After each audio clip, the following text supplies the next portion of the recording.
ഒരുപാട് സമയം മിണ്ടാതിരുന്നു കൊണ്ട് അയാളെ വേദനിപ്പിക്കുന്ന ശീലം നിങ്ങൾക്കുണ്ടോ? ദയവ് ചെയ്തത് മാറ്റണം കേട്ടോ. നല്ല പെയിൻഫുൾ ആണ്. അയാൾക്കല്ല, നിങ്ങൾക്ക്. ഇപ്പോഴല്ല. പിന്നെ നിങ്ങൾ എന്തുകൊണ്ടാണ് മിണ്ടാതിരിക്കുന്നത്? വാല്യൂ കൂടാൻ വേണ്ടിയിട്ടല്ലേ? ഒരുപാട് സമയം മിണ്ടാതിരിക്കുന്നത് ഒരുപാട് വാല്യൂ കൂടാൻ വേണ്ടിയിട്ട്. വാല്യൂ കൂടുന്നു എന്ന് നിങ്ങൾ എങ്ങനെയാണ് മനസ്സിലാക്കുന്നത്? അയാൾ ബെക്ക് ചെയ്യുമ്പോൾ അല്ലേ?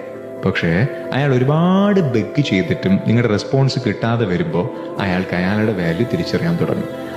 അയാളുടെ വാല്യൂ തിരിച്ചറിയാത്തത് കൊണ്ടാണ് നിങ്ങളുടെ മുമ്പിൽ ഇങ്ങനെ യാചിക്കാൻ വേണ്ടി വരുന്നത്. പക്ഷേ അയാൾ ആ വാല്യൂ തിരിച്ചറിയുമ്പോൾ അയാൾ പതിയെ ഈ യാചന നിർത്താൻ തുടങ്ങും. പിന്നെ നിങ്ങൾ സംസാരിക്കാൻ തുടങ്ങും. അയാൾ സൈലന്റ് ആവും. അയാളുടെ സൈലൻസ് നിങ്ങളുടെ സൈലൻസ് പോലെ ആയിരിക്കില്ല. അയാൾക്ക് അയാളോടുള്ള സ്നേഹം കൊണ്ടുള്ള സൈലൻസാ. നിങ്ങൾക്ക് അയാളുടെ സ്നേഹം കിട്ടാനുള്ള സൈലൻസാ. സ്വന്തത്തോട് ഒരാൾക്ക് സ്നേഹം തോന്നി പിന്നെ സൈലന്റ് ആയാൽ അത് പൊട്ടിക്കാൻ വല്ലാത്ത പാടാണ്. So break your silence and have A